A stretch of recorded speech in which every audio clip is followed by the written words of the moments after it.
Welcome to Range World, the podcast where life, development, leadership, growth, intentionality, and experience come into balance right before your very ears. And now, here's your tour guide into Range World, the president of Get Life in Balance, Rain Kansman.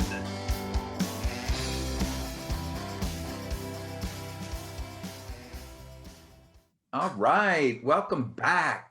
This is Rain's World, and today we have Julie Jenkins with us, and we're going to talk about leadership and inclusion, right? Inclusive leadership. Yeah, inclusive leadership. Yeah. So let me tell you a little bit about Julie. She has an extensive background in this area. She's an accomplished human resource and organizational development executive with experience in both corporate, Fortune 100 companies, and non-for-profit space. By leveraging her leadership, organizational, analytical, and communication skills, Julie has had a progressive career in consumer products, consulting, financial services, food service, office technology, and non-for-profit environments. She prides herself in leveraging her expertise in diversity, change management, and inclusion. And again, the lens for talent management, talent acquisition, organizational effectiveness, employee engagement, and employee development. Currently the Senior Director of People and Culture at Baker Ripley. And Julie leads a team dedicated to make Baker Ripley employer of choice through its strategic human capital, people, and culture.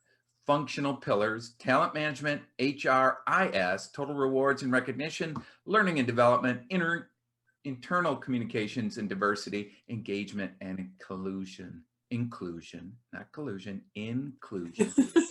Inclusive. So prior to joining Baker Ripley, Julie directed Cisco's diversity engagement and inclusion effort, where she and I met.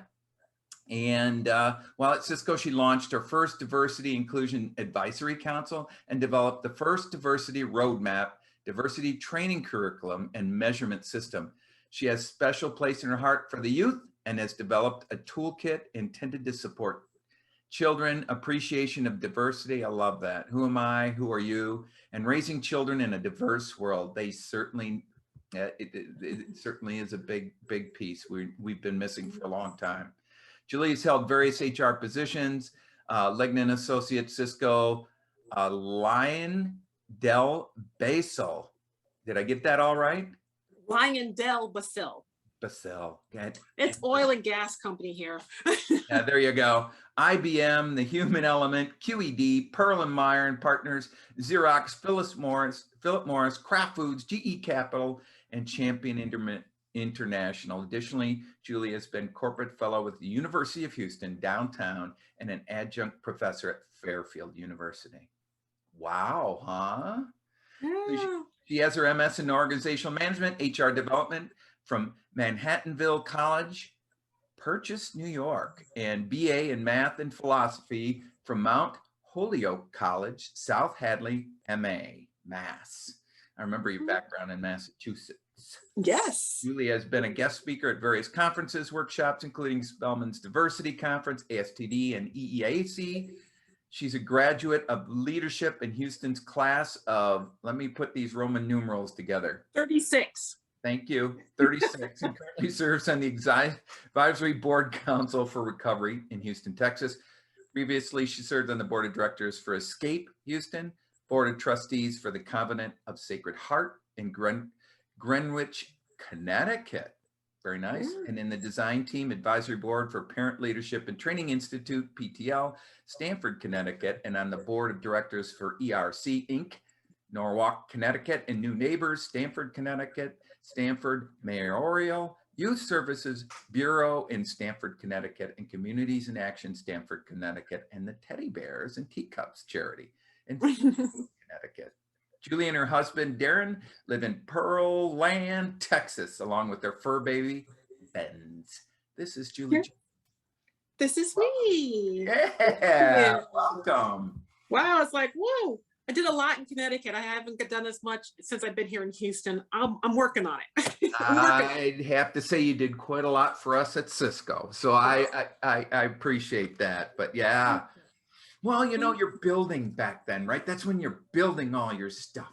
Yes, yes, yes. Getting my feet wet, establishing my brand, and Yep. really, honing in on what my passion is. So inclusive leadership. Mhm. Tell me a little bit about that. Why did you choose that topic as an important leadership topic for this series? Because I think we've all talked a lot about leadership, and that's just very generic in many respects. And leadership is different from management. Management more compliance. Leadership is more inspirational and forward thinking. Okay. But inclusive leadership takes it one step further. Many people just assume I'm the leader and everyone should just follow me. But a wise person once said that a leader, if you happen to look back and there's no one there, it means you've gone for a nice walk by yourself. So if I don't like want to that. walk by myself, I have to make sure that I'm bringing people along. You bring people along by making sure you're including them. So they're inclusive leadership.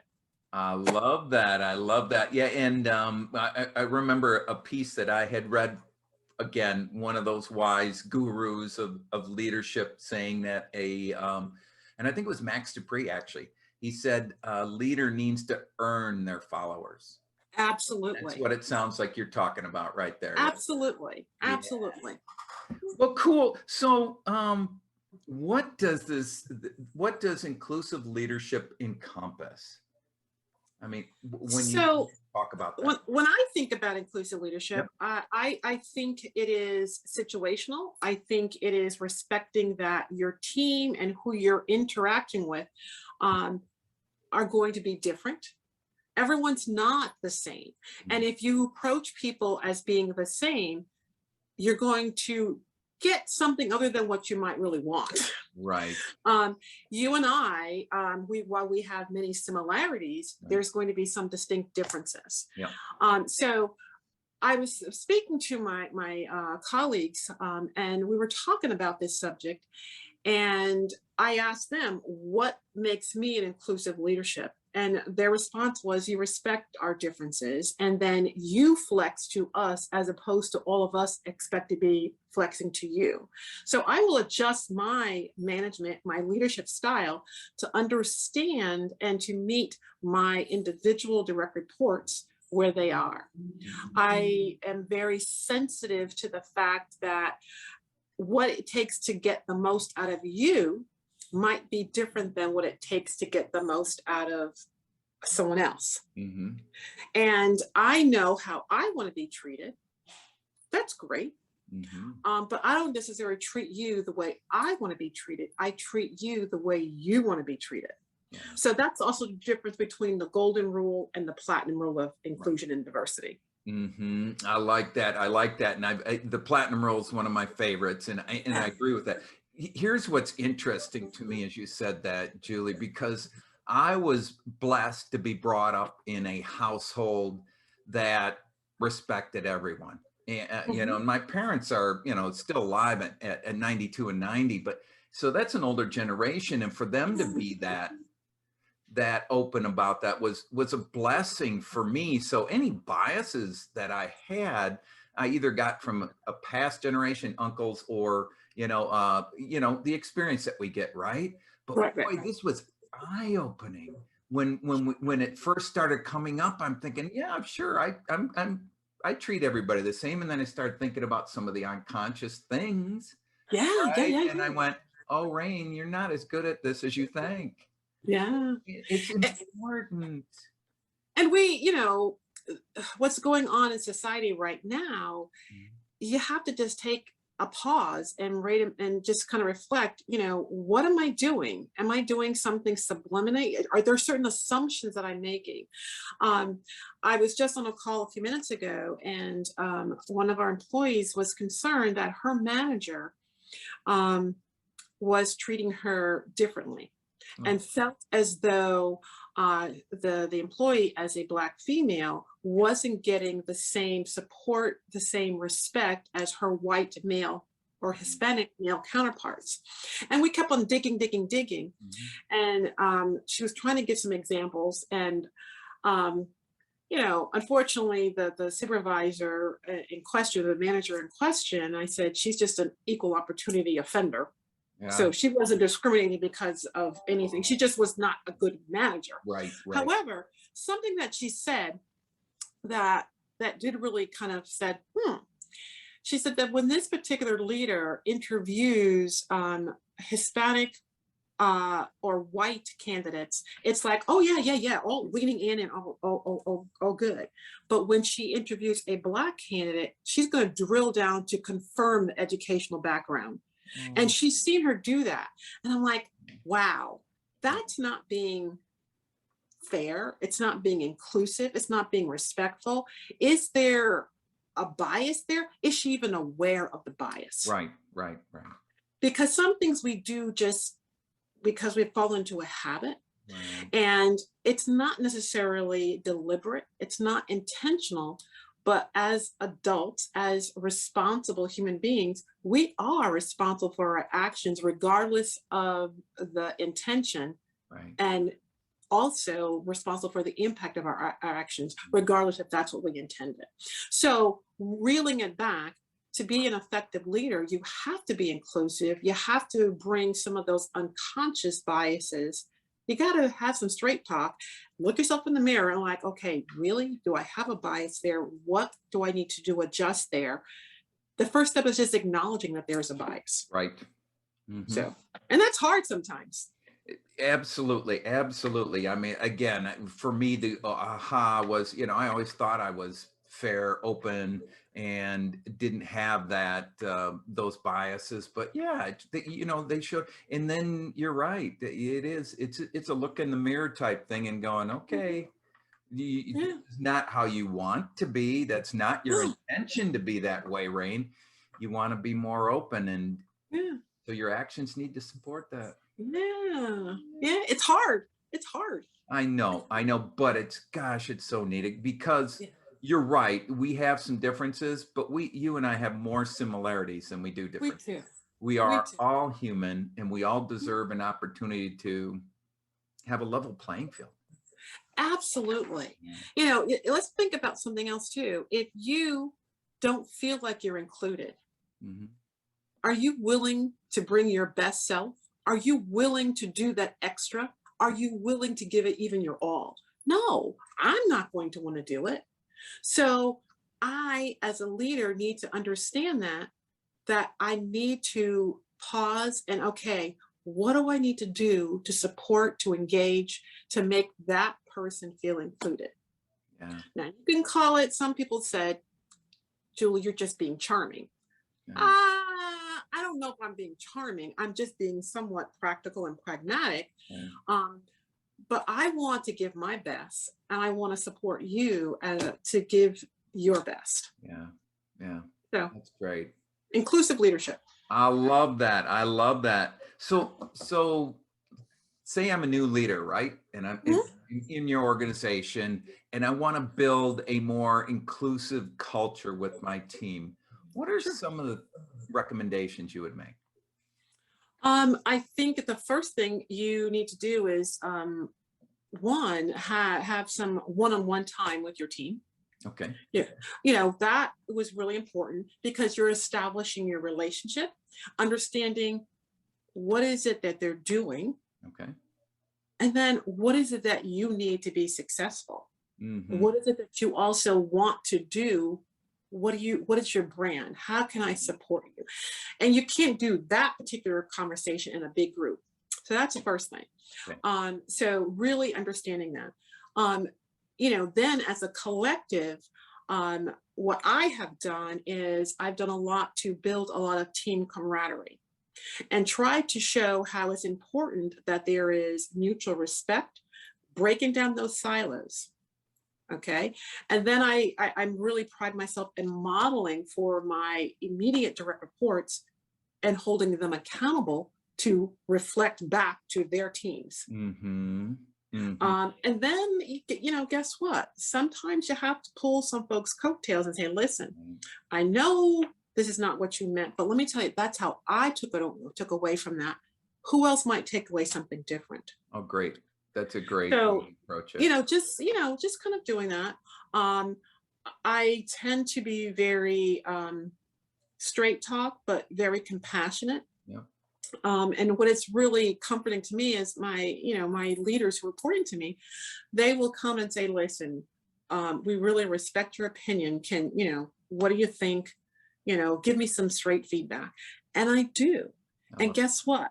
I also will go for bat. Mhm. What I do you mean will by go that? for bat. I will praise in public and chastise privately. Okay. But I will also, when I see them struggling, I'm going to go and get what we need to be successful. And I'm going to roll my sleeve up and I'm going to pitch right in and do it. Mm-hmm. So there's been times when my team has said, okay, Jules, we got this. You do not need to go through these boxes and to see if we need to keep this piece of paper. We got this. I'm like, but I'm part of the team. They're like, no, we got this. Trust us. We got this. And it's not a matter of me not trusting. Right. It's I want them to always know I will get my hands dirty too. Mm-hmm. And I know that about you. I know that about you. In fact, it's interesting. I saw this. So just to give you a little background on Julie, here's a Sure. quote from her that I picked up. Work without passion is a chore. Align your work with your passion and you can soar. And what I like about that is I know you work hard at what you do, and I know you put a lot of time in what you do, but I've always seen you do that with a smile on your face. Oh yeah. Yeah. Oh yeah. It's very interesting. I know I have a personality. Yeah. And I'm a serious extrovert. So yes, I get my energy from other people, but when you are in certain visible positions, people are watching everything you do and don't do. Gotcha. Yep. And if they see that you're sweating, they're going to get real nervous. Yeah. Yeah. Yep. So it's interesting. Something happened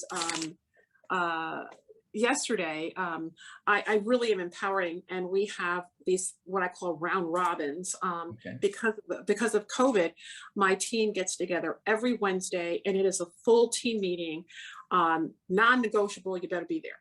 Okay. And we've been passing the mic, so different members have had the opportunity to have 15 minutes to do whatever they want to do. I gotcha. Yeah. So when it was my turn, I talked about cruising and how that's the best thing in the world. So yesterday, one of my colleagues, someone who reports to me, she decided that she wanted to play this game. And I forget the name of it, but it's a game that it forces you to have conversations with people, and you go deeper and deeper and deeper. Oh. So I'll remember to send you the name of the game later, because I just can't remember the name of it off the top of my head. But what ended up happening, I paired up with someone, and one of the questions was, what was the deepest hurt you have ever felt besides a physical pain? Oh my. And I was like, oh my God. Yep. It just went. And Yep. I'm like, oh my God. And I'm like, okay, one, as a leader, I can't wimp out. Mm-hmm. I have to. And I'm like, okay, what is it that I can actually share that Right. I'm going to be okay with? So I literally went there and I talked about it. And my colleague looked at me and he's like, wow. Because what I basically said that it was, I had a very traumatic experience that was just the most devastating thing for me in March. My godson passed away. Oh, And it was the biggest hurt that I've ever felt. And I just continued explaining what happened and how it was so painful. And he looked at me, he goes, Julie, I thought I knew you well, but I didn't realize it. You never missed a beat. You never stopped. How did you do that? And I said, because I knew if anyone ever saw that I broke, others would break. Yeah. And I didn't want to be responsible for that. And I said, I am at a place now where I can talk. And he looked at me and goes, promise me one thing. Promise me you'll never do that again. And I'm like, I don't know about that. Right. But again, Leaders are often, isolated because we are trying so hard to set the tone, set the example. And the one thing I will say as a leader is the lesson for me is that I have to also learn to receive, because I'm giving out. I have to learn to receive as well. Yeah. Yeah.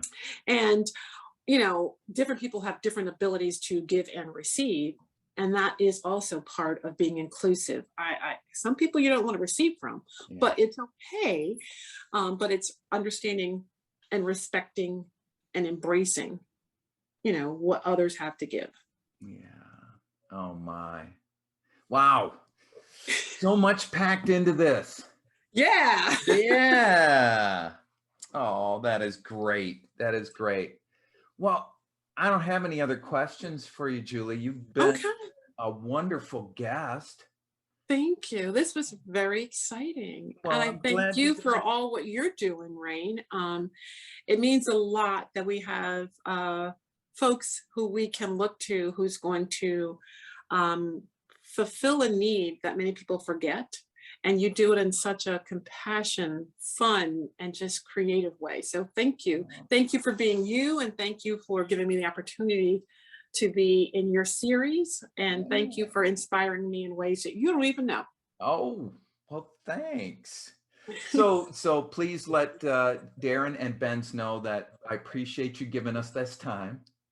I will. And I know there is one other thing that I do know that Julie and I have in common. We both love working in the kitchen.